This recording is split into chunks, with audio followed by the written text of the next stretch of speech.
We've all heard that bump in the night, a strange sound or noise we usually ignore during the day, somehow becoming frightening, hidden in the shadows. But what happens when there is simply no explanation for something? No tree limb tapping at a window or a simple breeze howling a little louder. What happens when what we thought becomes something even darker and more sinister than we could ever imagine in our minds? The Devil's Puppet, the Amityville Murders. The story of the Amityville tragedy is one we have all heard of either through the movies, the books, or curiosity driving us towards the internet to research and dig deeper into that terrible night. The story has two sides, and while some argue logically about the happenings of that night, others see a darker tale. For those new to the story, let me go back a bit before we go forwards.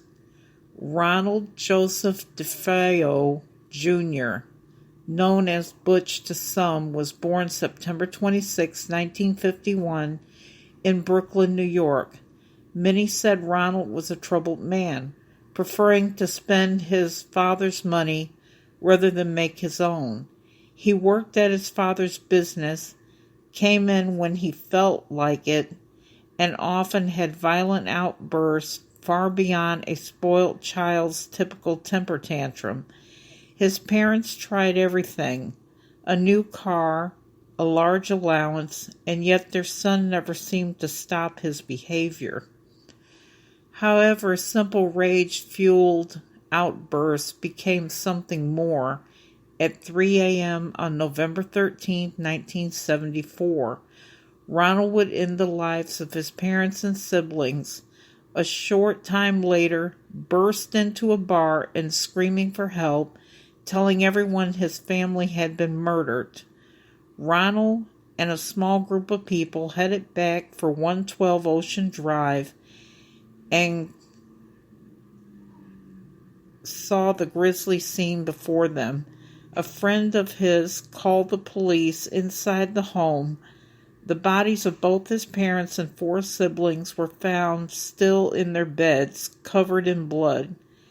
It was later determined the murder weapon had been a .35 caliber Marlin rifle.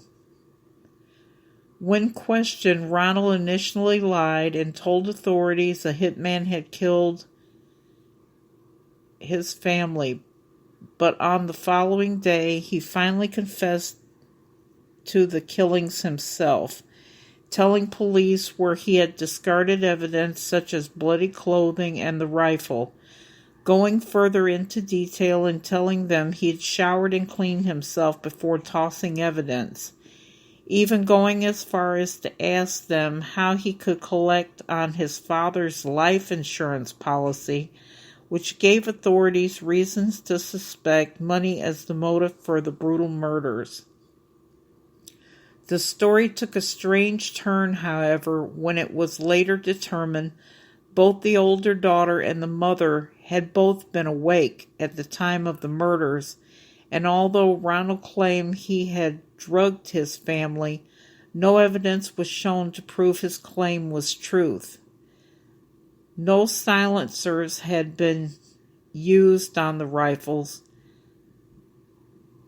but not a single gunshot had been heard, although neighbors did later tell police they had heard the family dog barking and barking.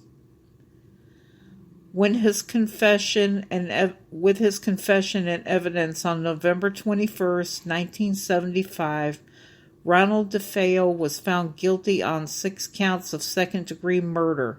On December 4th, 1975, it was determined for his sentencing to be 6 concurrent sentences of 25 years to life. But the story didn't end there.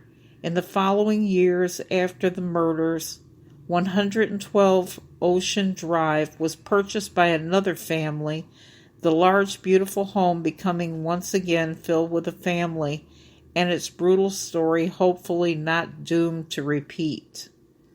But despite the family claiming they never heard of the case, they claimed at 3 a.m., which was the time of the murders, they'd wake hearing gunshots and dreaming violent images of that fatal night, going further and claiming supernatural happenings had taken place and leaving in the middle of the night with only the clothes on their backs, never to return.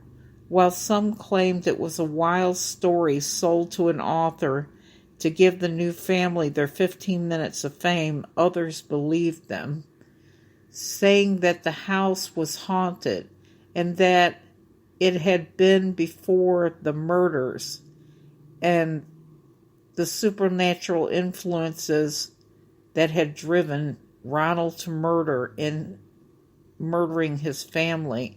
It was rumored a burial ground rested on the property, but many historical members have disputed this claim. However, many believe that the tale that the house holds a gateway to hell, or that the restless spirits of Ronald's family cling to their home, still haunting, stuck between this world and the next. The home was sold a number of times, and as of today, the home is currently owned by an unknown owner. Whatever the story be it natural, supernatural, or just a murder for money, no one can deny the home holds a dark history. Thank you all so much for listening. If you have any recommendations, please feel free to comment or contact me. I'm on all social media, and they are all linked on the page. If you would like to support the show, you can find me on Patreon, which is linked as well.